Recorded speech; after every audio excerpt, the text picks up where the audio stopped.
Good morning, good afternoon, and good evening, everyone. Wherever you're watching from in the world, welcome to the Poetry News with myself, Eddie, and Squigs. Perhaps the best, certainly one of the best, Anglo-Canadian Lebanese trilogies currently on the internet. Eddie, Squigs, how are you doing? You well?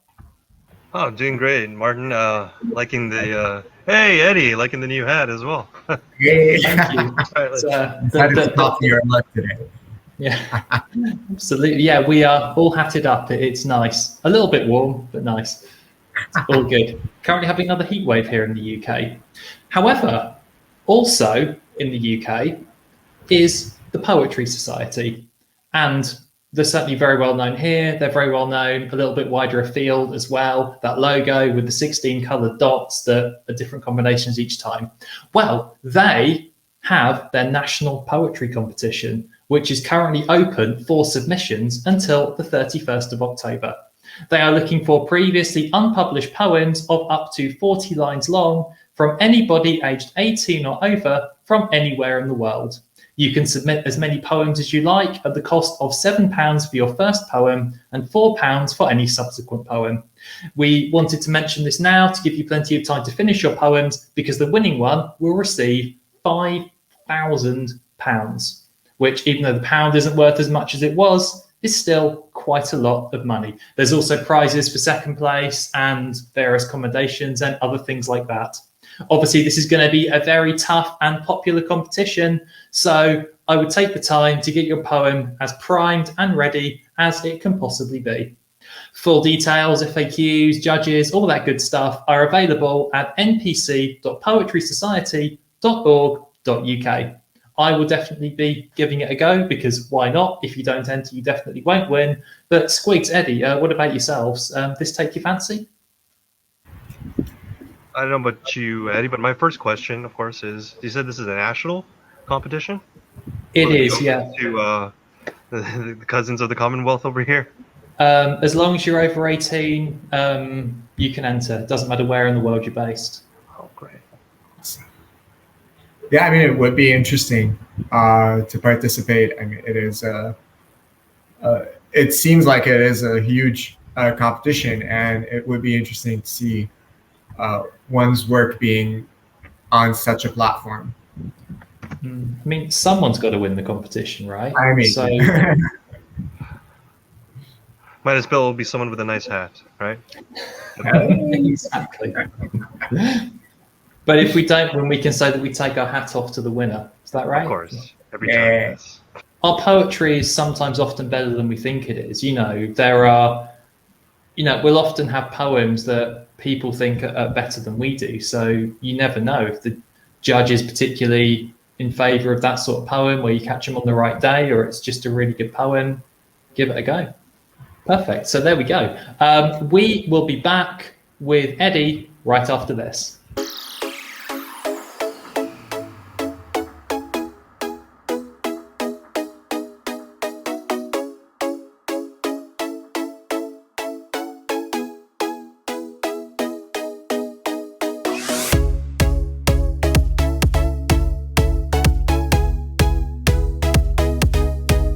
Welcome back, everyone, to the Poetry News. I'm Eddie, and I'm joining you from Batoon, the north of Lebanon.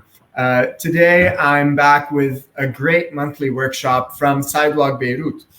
This month, on Sunday, September 26th at 2 p.m. GMT, Anna Turner will be facilitating a workshop titled, How Are You Really?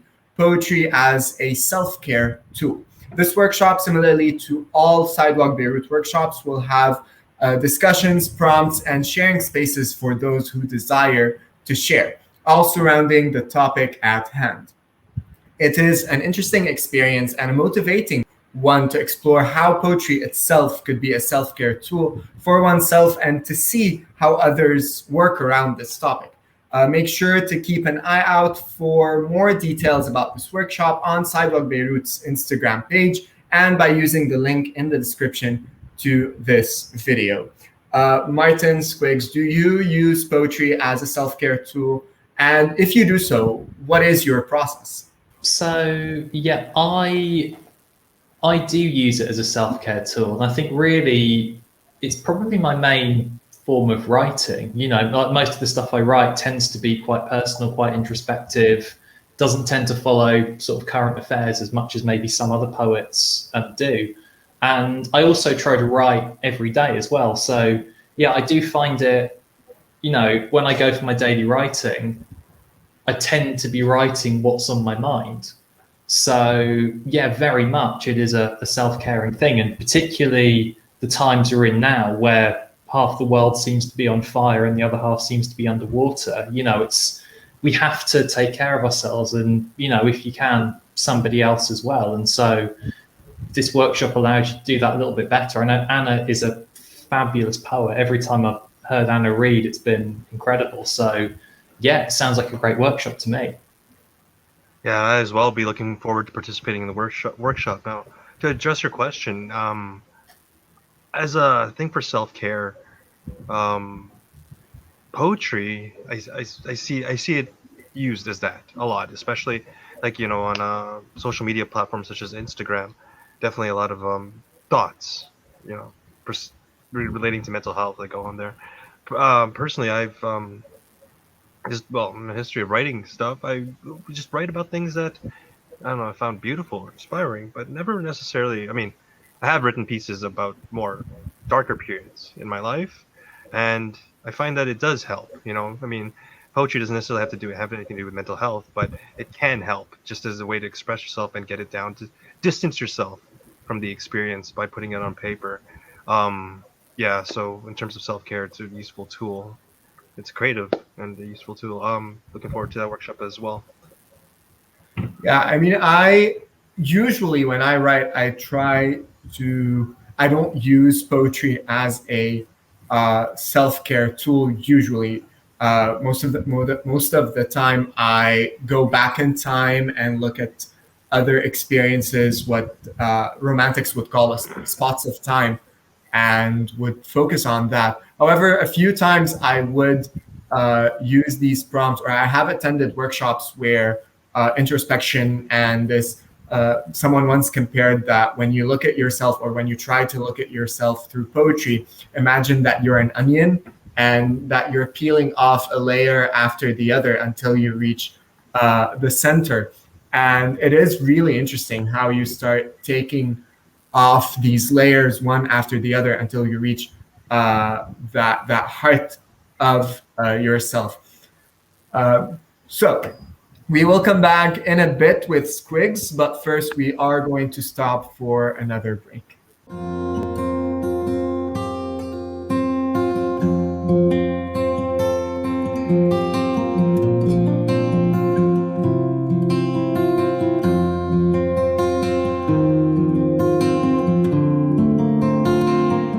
Good day, good evening, good morning, wherever you are in the world. I am joining you from Winnipeg, Manitoba, Canada. My name is Squigs for Poetry News. Now, back somewhere in the 80s and around Chicago, Illinois, ingenious concept was delivered to the world, we'll say, at least very affecting, by the one Mark Kelly Smith. And of course, I'm talking about the Poetry Slam, which was an attempt at the time to popularize, make poetry cool again, which I guess everyone here at the PGN would like to think otherwise. Poetry has always been cool, but yeah, this phenomenon did take off, and it's such a basic idea for which poets would perform live poems, and there'd be judges, 5 of them chosen from the audience randomly, of course, and hopefully not knowing the performer as to not skew or bias the scores. And poems are ranked are scored out of 0 to 10, and such a simple concept that just in the last 4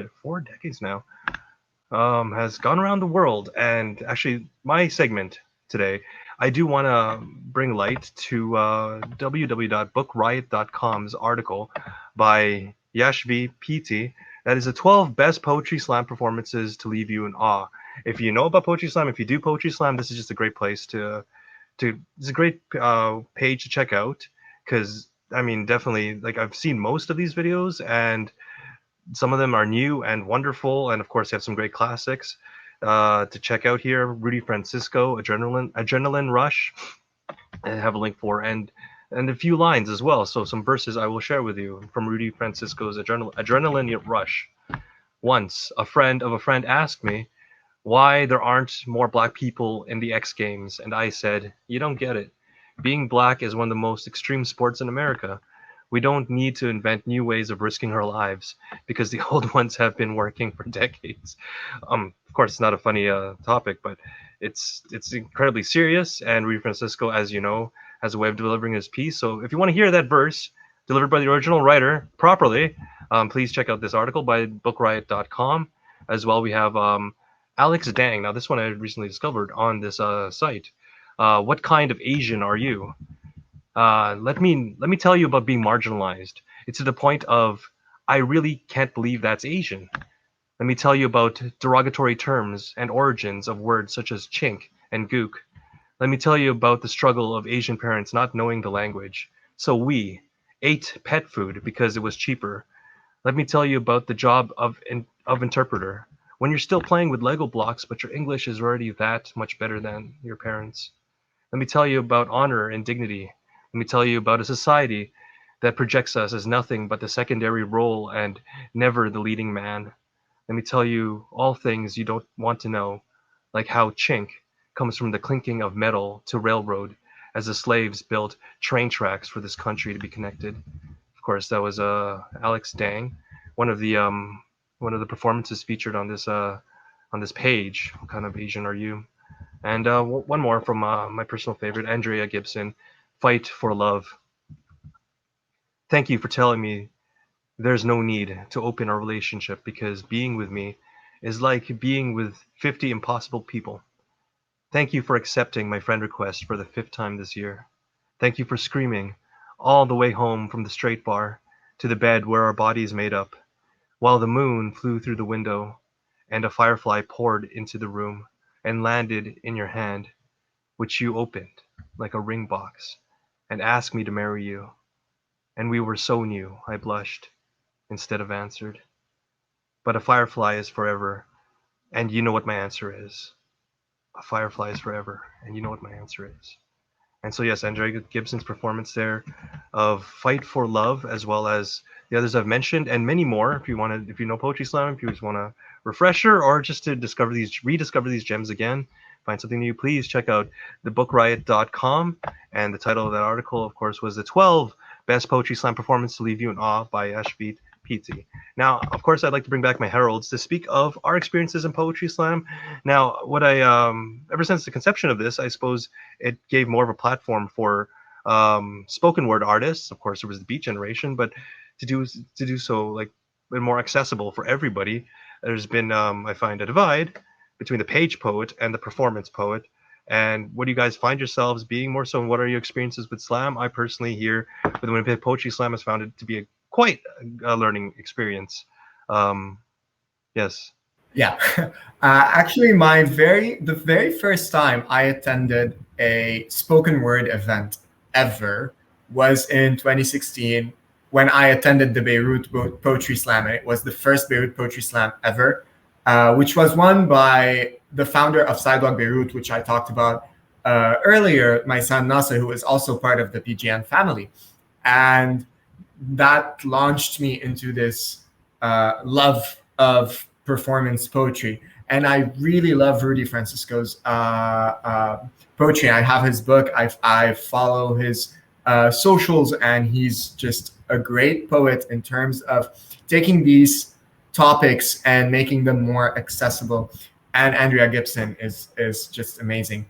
I really love performance poetry in terms of the way it challenges you, because when you try to write or when you're going with page poetry, it is up for interpretation. It has its challenges, but when you try to perform it, it gives it life, and it gives it this kind of different challenge, which I find very beautiful. I always, whenever I'm writing, whether it's a page poem or a performance poem, I keep in mind the way it sounds and the way it should be read, like the stops, the breaths, these liminal moments. I take into consideration all that stuff.